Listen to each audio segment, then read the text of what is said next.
انسان کی زندگی میں کچھ چیزیں ایسی ہوتی ہیں جن کے بغیر زندگی گزر نہیں سکتی۔ اتنی دیر تک جتنی دیر تک وہ چیز اس کے پاس موجود ہوتی ہے اسے نہ اس بات کا ادراک ہوتا ہے نہ احساس ہوتا ہے، لیکن جب وہ چیز اس کے پاس سے رخصت ہو جاتی ہے، اس کے پاس کسی وجہ سے خدا نہ خواستہ وہ چیز موجود اور محفوظ نہیں رہتی، پھر اسے احساس ہوتا ہے کہ ایک بہت بڑی نعمت تھی میرے پاس، وہ مجھ سے چلی گئی۔ ہماری زندگی کے اندر بہت ساری ایسی چیزیں ہیں کہ اگر وہ ہم سے رخصت ہو جائیں، خدا نہ کرے، تو پھر ہمیں بڑی شدت سے احساس ہوگا کہ یہ نعمت کتنی بڑی ہے۔ آپ کوس و قزح کے رنگ دیکھتے ہیں، دھوپ اور چھاؤں میں لوگوں کے چہروں کو ملاحظہ کرتے ہیں، آپ اپنے بچوں کو محبت کی نظر سے دیکھ کر دل کو ٹھنڈا کرتے ہیں، آپ اپنے ماں باپ کو محبت کی نظر سے دیکھ کر کامل حج کا ثواب حاصل کرتے ہیں، قرآن مجید کی زیارت کر کے آپ اپنے دل میں بہت سارا سرور محسوس کرتے ہیں، لیکن یہ ساری نعمتیں اتنی دیر تک آپ کے پاس ہیں جب تک آپ کے پاس آنکھ کی نعمت موجود ہے۔ اگر یہ رخصت ہو جاتی ہے نا، اگرچہ اتنی ساری نعمتوں میں یہ ایک نعمت ہے، لیکن آپ آنکھ نہیں ہے تو آپ کو تو اپنوں کا احساس بھی نہیں، آپ تو اپنوں کے چہرے بھی دیکھ نہیں پائے۔ کوئی بھی نعمت جو آپ کے پاس ہے، آپ کبھی محسوس کریں کہ اگر اس نعمت کا وجود ہمارے پاس نہ ہوتا تو ہماری کیفیت کیا ہوتی۔ یہ سانس ہے، ہم دو دفعہ سانس کا استعمال کرتے ہیں، ایک دفعہ اندر جاتی ہے اور ایک دفعہ باہر آتی ہے۔ اگر اندر نہ جائے تو بھی مسئلہ ہے، چلی گئی ہے لوٹ کر باہر نہ آئے تو بھی بہت بڑی مشکل ہے۔ تو اس کا اندر اور باہر جانا یہ زندگی کا احساس ہے۔ اگر کبھی سانس اکھڑنے لگے اور آپ کے سینے میں آپ کی سانس اٹکنے لگے تو ایک بہت بڑی تشویش ہے، ایک بہت بڑی آکسیجن ہے، پوری طرح سے انسان کو قید کر دیا جاتا ہے، اور وہ کہتا ہے کہ میرا تو سارا وجود سلامت ہے، ہاتھ کام کر رہے ہیں، پیر کام کر رہے ہیں، آنکھیں کام کر رہی ہیں، زبان کام کر رہی ہے، سب کچھ ٹھیک ہے، صرف سانس اکھڑ گئی ہے۔ تو انسان محسوس کرتا ہے کہ یہ ساری چیزیں سلامت ہونے کے باوجود میرے کسی کام کی نہیں۔ آپ کے پاس جتنی بھی نعمتیں ہیں ان کو اگر آپ شمار کریں تو کبھی آپ کہیں گے کہ ساری نعمتوں میں آنکھ زیادہ ضروری ہے، کبھی کہیں گے کان زیادہ ضروری ہے، کبھی کہیں گے زبان زیادہ ضروری ہے، کبھی کہیں گے دل زیادہ ضروری ہے، کبھی کہیں گے روح زیادہ ضروری ہے، لیکن میں آپ سے عرض کروں ان ساری چیزوں کے بغیر گزارا ہو سکتا ہے، رسول کائنات کی غلامی کے بغیر گزارا نہیں ہوتا۔ کیوں؟ اس لیے کہ اگر حضور کی شفقت نہ ہو، نبی پاک علیہ السلام کی رحمت نہ ہو، وہ ابن القیم نے ایک جگہ پہ کہا تھا کہ یہ حضور نے ہمیں انسان بنایا ہے، یہ نبی پاک علیہ السلام نے انسانیت کے اسباق پڑھائے ہیں، اخلاقی رویے کیا ہوتے ہیں حضور نے بتلائے ہیں، اگر حضور کا کرم نہ ہوتا تو انسان ایک دوسرے کو کاٹ کے کھاتا۔ یہ حضور نے بتلایا ہے کہ تم نے کس طرح زندگی کو گزارنا ہے۔ محبوب کریم علیہ السلام کا وجود نور ایک ایسی چیز ہے کہ اگر وہ کائنات سے معاذ اللہ سائڈ پہ کر دیا جائے تو اس کائنات کا قائم رہنا کسی صورت بھی ممکن ہے ہی نہیں۔ اسی لیے تو اقبال نے کہا تھا کہ ہو نہ یہ پھول تو بلبل کا ترنم بھی نہ ہو، چمن دہر میں کلیوں کا تبسم بھی نہ ہو نہ یہ ساقی تو پھر میں بھی نہ ہو، خم بھی نہ ہو، اور بزم توحید بھی دنیا میں نہ ہو، تم بھی نہ ہو۔ وہ بڑی بات کہہ گئے ہیں، میں نے بھی اس کو کوئی نہیں کھولنا، کہتے ہیں بزم توحید بھی دنیا میں نہ ہو، تم بھی نہ ہو، خیمہ افلاق کا استادہ اسی نام سے ہے، اور نبض ہستی تپش آمادہ اسی نام سے ہے۔ تو اقبال پھر ہمیں کرنا کیا ہے؟ کہنے لگے کرنا آپ کو یہ ہے کہ قوت عشق سے ہر پست کو بالا کر دے اور دہر میں اسم محمد سے اجالا کر دے۔ یہ کرنے کا کام ہے، اس رستے پہ آپ چل پڑیں۔ میرے بھائی، پہلی امتوں کے آپ تذکرے پڑھ لیں، کتابوں میں موجود ہیں، سورہ اعراف کو دیکھ لیں، اس میں بہت ساری چیزوں کا تذکرہ کر دیا گیا ہے، اور بھی قرآن مجید کی بے شمار صورتیں ہیں، آپ ان کو دیکھ لیں، اس پر غور کر لیں۔ جب قومیں نہیں مانتی تھی، انکار کرتی تھیں، تو اللہ تبارک و تعالیٰ انہیں تباہ کر دیتا تھا۔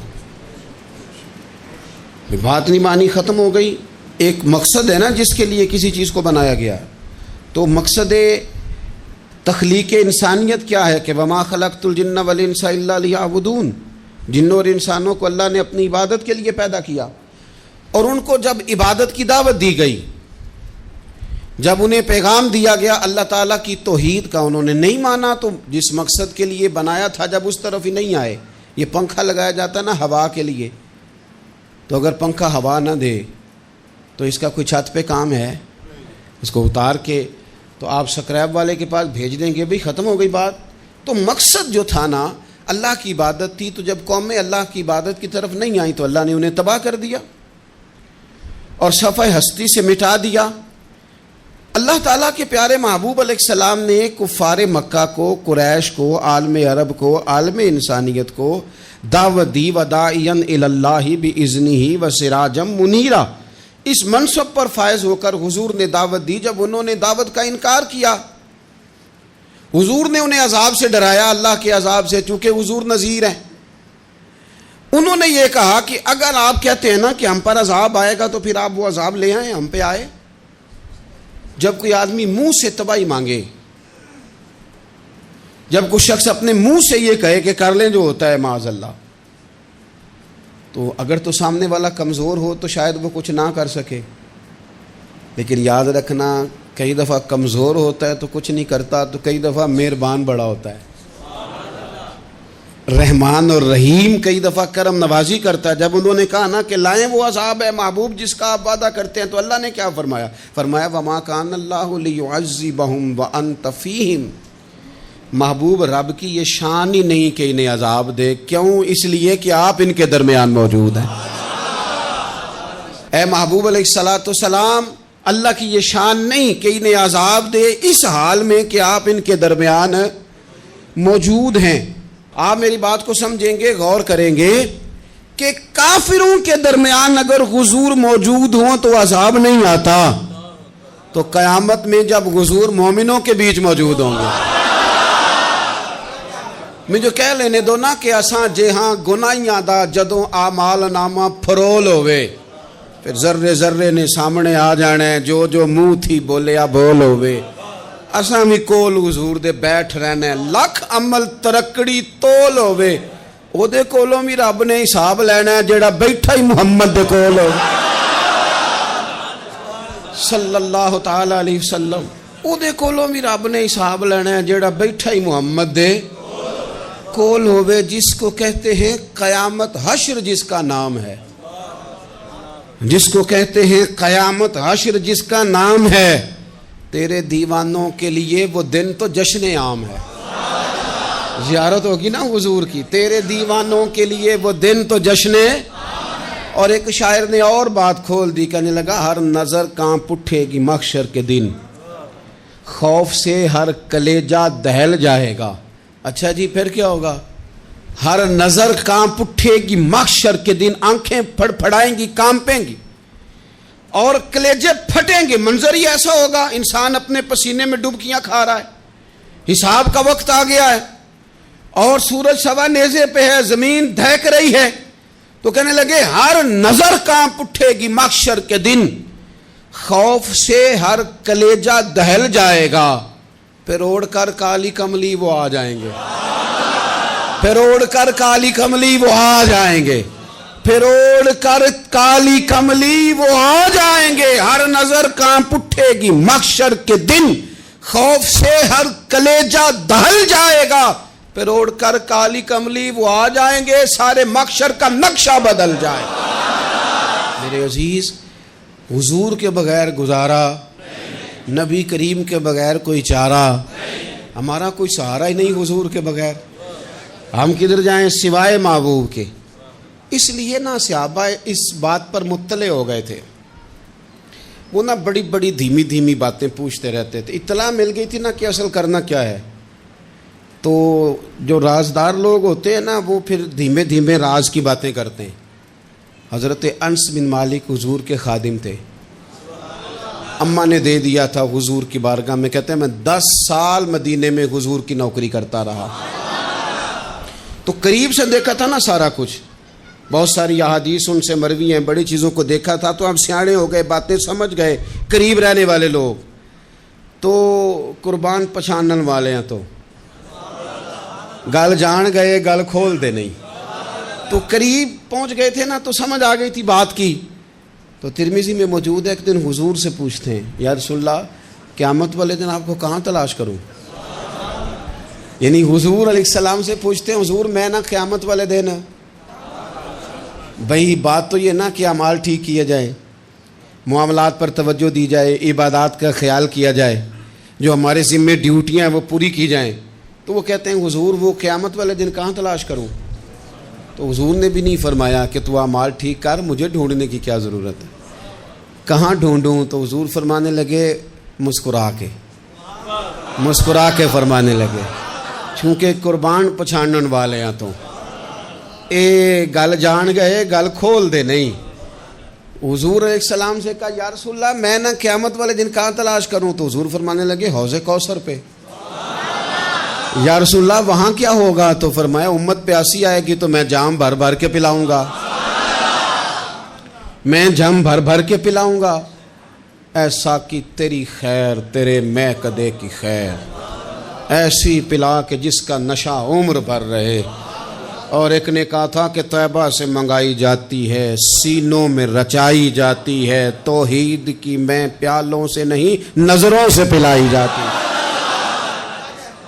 حضور صلی اللہ علیہ وسلم نے فرمایا حوض کوثر پہ بھی جام پلائیں گے.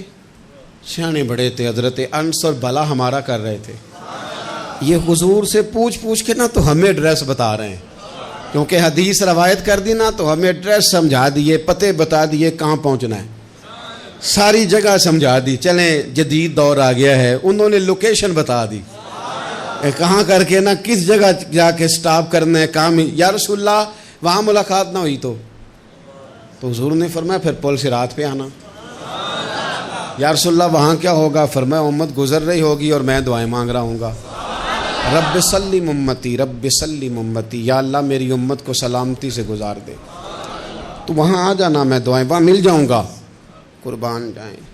فاضل بریلوی بول پڑے, کہنے لگے خدا کی رضا چاہتے ہیں دو عالم, خدا چاہتا ہے رضائے محمد. اجابت کا جوڑا عنایت کا سہرا, دلہن بن کے نکلی دعائے محمد. اجابت نے جھک کر گلے سے لگایا بڑی ناز سے جب دعائے محمد. رضا اب پل سے وجد کرتے گزریے کہ ہے رب سلم دعائے محمد صلی اللہ علیہ وسلم. تو عرض کی یا رسول اللہ وہاں ملاقات نہ ہوئی. تو میں نے کہا وہ ہمیں لوکیشن سمجھا رہے تھے, انہیں تو پتا تھا پہلے ہی. ایک قربان پچھانن والے ہیں, تو ایک گل جان گئے گل کھول دے نہیں. تو وہاں نہ ملاقات ہوئی تو حضور نے فرمایا پھر میزان عمل پہ آنا. یا رسول اللہ وہاں کیا ہوگا. فرمایا امت کے عمل تول رہے ہوں گے اور میں ان کے لیے دعائیں کر رہا ہوں گا. میں نہیں جا سکا کبھی بچوں کے ساتھ پیپر دلوانے, استاد کو اجازت نہیں دیتے, کہتے ایک ایگزامینر اور آئے گا کوئی, جس نے پڑھایا ہو اسے اجازت نہیں کہ تو جا. ابا جی کو اجازت نہیں ہوتی کہ وہ ایگزامینیشن ہال میں جائے, وہاں تو کوئی اور لوگ آتے ہیں. یہ بھی عجیب سبق ہے نا کائنات کا کہ سارے تعلیم و تربیت کے اسباق بھی حضور پڑھائیں, رنگ بھی سارا حضور ہی بتائیں, اور قبر کے سوالات بھی سارے ہمیں حضور بتا دیں, اور جب پیپر ہونے لگے تو سرانے بھی کھڑے ہو جائیں. تو پھر کہہ لینا ایک دفعہ پھر کہ وہ دے کولوں کی رب نے حساب لینا, جیڑا بیٹھا ہی محمد دے کول, وہ دے کولوں کی رب نے حساب لینا. میرے عزیز ہمارا گزارا نہیں حضور کے بغیر. لوگ اصل میں نا ہمارا مسئلہ نہیں سمجھتے, ہمارا مسئلہ کچھ اور ہے. لوگ ہمیں نا بلا وجہ پریشان کرتے ہیں, کبھی جھنڈے سے, کبھی ڈنڈے سے, کبھی جھنڈی سے, کبھی کسی شے سے, کبھی کسی شے سے. کبھی کہتے ہیں وہ نعت اونچی پڑھ لی, کبھی کہتے ہیں سلام اونچا پڑھ لیا, کبھی کہتے ہیں وہ جھنڈیاں لگا دیں. میں نے کہا آپ کی بات بھی ٹھیک ہے, پر ہمارا مسئلہ تو سمجھو نا, ہمارا گزارا نہیں نا بھائی. جو کسے دا عاشق ہوئے او گالو سے دی. 100 مکر بہانے کر کے میں پوچھے میاں صاحب نو مزار تے جا کے کہ مکر کرنے ٹھیک نے؟ تساں آکھیا نا مکر کردا ہے تے حضور ٹھیک نے؟ تے مینوں لگدا ہے کہ پولا جان دے سے پے کہ سونا راضی کرنا ہوئے تے موڑ ٹھیک نے۔ حضور نے ایک دن کہا تھا، حضرت ابو سعید خدری نے کہا یا رسول اللہ آپ قرآن پاک کی تلاوت کر رہے تھے، قرآن پاک بڑا سونا پڑھتے تھے نا؟ تو نبی کریم نے سن لیا، اب کیا کریں، دلیل دیں گے تو بات مضبوط ہو جائے گی۔ حضور نے سن لیا تو بعد میں فرمایا ابو سعید تو بڑا سونا قرآن پڑھتا ہے، رب کے علاوہ کسی کو دکھا کے عبادت کرنی جائز ہے؟ حضرت ابو سعید خدری کہنے لگے سن رہے ہیں، مجھے پتہ نہیں تھا آپ سن رہے ہیں، ورنہ میں نے تو اور بنا بنا کے پڑھنا تھا۔ اب تو مان جاؤ نا، جو کسے دا عاشق ہوئے گل اسے دی کرد ہے، 100 مکر بہانے کر کے، 100 مکر بہانے کر کے او دہی مرنے مرد ہے۔ میرے عزیز ہماری مجبوری ہے، لوگ اس بات کو سمجھتے نہیں، ہماری مجبوری ہے، حضور کا میلاد ضروری ہے، لوگ سمجھتے نہیں بات کو، اس لیے بلا وجہ رٹا ڈال کے بیٹھتے ہیں۔ بھئی ہم نے تو کوئی رٹا ڈالنا نہیں، نہ سیاست کا، نہ دولت کا، نہ اقتدار کا، نہ کسی اور چیز کا۔ سیاست دے جھگڑے اساں چھوڑ دیتے، یہ تے محبت دا جھگڑا ہے، یہ چھڑا کوئی نہیں سکتا۔ تو میرے عزیز ہمارا حضور کے بغیر گزارا، اور نبی پاک علیہ السلام کے بارے میں رب فرماتا ہے وَلَسَوْفَ يُعْطِيكَ رَبُّكَ فَتَرْضَىٰ، محبوب میں آپ کو اتنا دوں گا کہ آپ اپنے رب سے راضی ہو جائیں گے۔ کیا کروں میں اب، یہ آیت اتنی شاندار ہے۔ حضرت امام زین العابدین رضی اللہ تعالیٰ عنہ سے کسی بندے نے کہا قرآن پاک میں سب سے زیادہ امید والی آیت کون سی ہے؟ اس کا خیال تھا لا تقنطوا من رحمت اللہ کہیں گے، اللہ کی رحمت سے نا امید نہ ہونا۔ اس نے کہا حضور سب سے امید والی آیت بتائیں، وہ کہتا میرے ذہن میں تھا کہ یہ والی آیت پڑھیں گے۔ تو امام زین العابدین رضی اللہ تعالیٰ عنہ فرمانے لگے سب سے امید والی آیت ہے وَلَسَوْفَ يُعْطِيكَ رَبُّكَ فَتَرْضَىٰ، رب کہتا ہے محبوب اتنا دوں گا کہ آپ اپنے رب سے راضی ہو جائیں گے۔ آیت نازل ہو گئی تو حضور پتہ کیا فرماتے ہیں صحابہ سے؟ فرماتے ہیں رب کہتا ہے حبیب تجھے راضی کرنا ہے، اور جب تک میرے سارے غلام جنت میں گئے نہ میں نے اللہ سے راضی ہونا ہی نہیں، میں نہیں راضی ہوتا اللہ سے، سارے جائیں گے تو تب تو میں تو کہتا ہی رہوں گا نا قربان پچھانن والے آتا، او گل جان گئے پر گل کھول دے، او گل کھول دے نہیں، پتہ چل گیا بات کا۔ حضور کے بغیر گزارا، حضور کے بغیر کوئی چارہ ہی نہیں۔ اور خود حضور کیا فرماتے ہیں، یہ سنن ابن ماجہ ہے، میرے رسول پاک صلی اللہ تعالیٰ علیہ وسلم ارشاد فرماتے ہیں، حدیث کے راوی حضرت ابو موسیٰ اشعری رضی اللہ تعالیٰ عنہ، حضور فرماتے ہیں کہ اللہ نے مجھے اختیار دیا۔ یا رسول اللہ کس بات کا؟ فرمایا رب نے اختیار دیا میں چاہوں تو آدھی امت بغیر حساب کے جنت چلی جائے، اور میں چاہوں تو اللہ سے اختیار لے لوں کہ یا اللہ مجھے شفاعت کا حق دے، میں سفارش کرتا جاؤں اور تو انہیں معافی دیتا جائے، یہ مجھے اختیار دیا اللہ تعالیٰ نے۔ تو حضور کیا فرماتے ہیں؟ فرماتے ہیں وہ آدھی امت والا سودا نہیں میں نے قبول کیا، میں نے نہ شفاعت لی ہے کیونکہ یہ عام تر ہے اور یہ کفایت کرنے والی ہے، یہ عام بھی ہے اور کفایت کرنے والی بھی ہے۔ اور حضور نے یہ لفظ کہے، یہ سنن ابن ماجہ کتاب الزہد دیکھیے گا، اس میں روایت مل جائے گی۔ حضور فرماتے ہیں یاد رکھو تمہارا کیا خیال ہے کہ میری یہ شفاعت پرہیزگاروں کے لیے؟ خود جملہ استفہامیہ سے بات کرتے ہیں، تمہارا کیا خیال ہے کہ میری یہ شفاعت جو قیامت میں میں سفارش کروں گا تو پرہیزگاروں کی کروں گا؟ حضور فرماتے ہیں نہیں، میں قیامت میں گناہ گاروں کی سفارش کروں گا، میں گناہ گاروں کی سفارش کروں گا، گناہ گاروں کے لیے عرض کروں گا اللہ کی بارگاہ میں۔ کچھ دن پہلے میں کہیں پڑھ رہا تھا کسی کا مضمون، اس نے تشبیہ کس طرح کی دی ہے مجھے پتہ نہیں، لیکن لکھ دی بات، کہنے لگے ایک وکیل ہوتا ہے ایک شفیع ہوتا ہے، ایک وکیل ہوتا ہے ایک، حضور وکیل نہیں ہمارے، حضور ہمارے شفیع ہیں، شفاعت کرنے والے ہیں۔ وکیل یہ کہتا ہے جج صاحب سے کہ یہ جس کا میں وکیل ہوں نا اس نے نا غلطی کوئی نہیں کی، اسے معاف کر دیں۔ وکیل یوں بحث کرتا ہے، کہتا ہے اس نے کیا ہی نہیں، جرم معاف کریں۔ اور جو شفیع ہوتا ہے نا وہ کہتا ہے مالک اس نے سارے کیے، تو میرے آنے کی لاج رکھ اور اسے معاف کر دے۔ یہ وکیل اور شفیع کا یہ فرق ہوتا ہے کہ شفیع کہتا ہے سونیا سارے کیے ہیں، بڑے بڑے پاپ کیے ہیں، پر میں جو آ گیا ہوں تو مہربانی کرنا معافی دے دے۔ میرے عزیز، حضور کے بغیر کہیں بھی گزارا نہیں ہے۔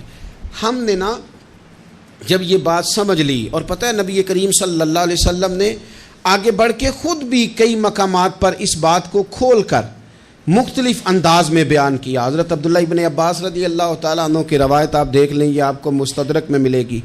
حضور صلی اللہ علیہ وسلم فرماتے ہیں قیامت کے دن اللہ تعالیٰ انبیاء کے لیے نور کے ممبر بچھائے گا، ہر نبی ممبر پہ بیٹھ جائے گا، ہر پیغمبر علیہ السلام اپنے ممبر پہ جلوہ فروز ہو جائیں گے، ہر پیغمبر۔ لیکن حضور فرماتے ہیں میرا ممبر خالی ہوگا۔ یا رسول اللہ صلی اللہ تعالیٰ علیہ وسلم آپ کا ممبر کیوں خالی ہوگا؟ حضور فرماتے ہیں میں ممبر چھوڑ کے رب کی بارگاہ میں کھڑا ہو جاؤں گا، اور اس ڈر سے کھڑا ہو جاؤں گا کہیں ایسا نہ ہو کہ میں جنت میں چلا جاؤں اور میری امت رہ جائے۔ میں اپنی امت کی سفارش کروں گا، رب میری امت کی سفارش قبول کرے گا۔ فرماتے ہیں میں اتنی سفارش کروں گا، اتنی سفارش کروں گا کہ جہنم کا دروغہ مجھ سے کہے گا کہ محبوب کمال ہو گئی، آپ نے تو اپنا کوئی غلام دوزخ میں رہنے نہیں دیا، سارے آپ نے نکال دیے۔ کسی شاعر نے بڑی خوب بات کی تھی، اس نے کہا تھا کہ یاد رکھو قیامت کا جو دن ہے نا، یہ قیامت کا دن دراصل ہمارا وقت ہوگا خاص، جب ہم نبی پاک صلی اللہ علیہ وسلم کی بارگاہ میں جائیں گے تو ہمیں سمجھ آ جائے گی کہ دنیا میں ہم نے کئی دوستیاں لگائی تھیں پر جھوٹی لگا بیٹھے۔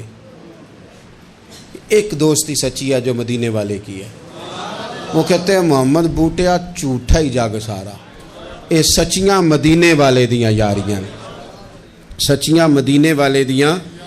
تو نبی پاک صلی اللہ علیہ وسلم کے بغیر نہ دنیا میں گزارا ہے، نہ قبر میں گزارا ہے، نہ آخرت میں گزارا ہے۔ اب ایک سبق ہے، وہ سبق بھی آپ نے ضرور یاد کرنا ہے۔ جس شخصیت کے بغیر ہمارا گزارا نہیں، نہ قبر میں، نہ حشر میں، نہ پل صراط پہ، نہ میزان عمل میں، نہ حوض کوثر پہ، تو ہمارا ان کے بغیر دنیا داری میں گزارا کیسے ہو جاتا ہے؟ ہمارا تجارت بھی حضور سے سیکھیں، گھرداری بھی حضور سے سیکھیں، شادی بیاہ کے طریقے بھی حضور سے سیکھیں۔ جب گزارا نہیں حضور کے بغیر تو پھر زندگی کے سارے سلیقے حضور سے سیکھیں، پھر ادھر ادھر جانے کی ضرورت ہے۔ حضور کی سیرت کو پڑھیں، سوانے کو پڑھیں، حیات مبارکہ کا مطالعہ کریں۔ یہ جو ہم میلاد کا جلوس لے کے نکلتے ہیں نا، جب ہم نے نا بہت ساری چیزوں کو سطحی سا سمجھ لیتے ہیں معاذ اللہ بعض اوقات۔ یہ جب ہم میدان میں نکلتے ہیں نا، میلاد کے جلوس میں حضور کے نام کا نعرہ لگاتے ہیں، تو ہم نہ للکارتے ہیں اس نظام کو جو نظام حضور سے پہلے تھا۔ امیر غریب کی تقسیم تھی، ذات برادری کی تقسیم تھی، چھوٹے بڑے کی تقسیم تھی، گورے کالے کی تقسیم تھی۔ ہم جب میدان میں نکل کے نعرہ لگاتے ہیں تو ہم اس نظام کو للکارتے ہیں، ہم کہتے ہیں وہ نظام نہیں چلے گا، اب حضور کا میلاد ہو گیا ہے۔ اب نظام وہ ہے کہ جس پلیٹ میں ابو بکر صدیق کھانا کھائیں گے اسی میں بلال حبشی بھی کھائیں گے۔ اب نظام وہ ہے کہ اگر غریب آدمی جرم کرے گا تو سزا ملے گی، تو اگر گورنر کا بیٹا جرم کرے گا تو سزا اسے بھی ملے گی۔ اب حضور کا نظام آ گیا، ہم اس نظام کی طرف بڑھتے ہیں۔ اپنے آپ کو حضور کے قدموں کی طرف مائل کریں۔ میلاد صرف 1 سے 12 ربیع الاول تک نہیں، میلاد سارا سال ہے، ذکر میلاد سارا سال ہے، میلاد کی محفل سارا، اور میلاد صرف مسجد میں نہیں، گھر میں بھی ذکر میلاد، دکان میں بھی ذکر میلاد۔ ذکر میلاد سے مراد حضور کی تعریفیں، نبی پاک کی شانیں، حضور کی باتیں، آ میرے دل آمنہ کے لال کی باتیں کر، چہرہ والشمس کے اجلال کی باتیں کریں۔ اپنی طبیعتیں حضور کے ساتھ لگائیں، اپنے آپ کو حضور کے قدموں سے وابستہ کریں اور عشق کریں نبی پاک سے۔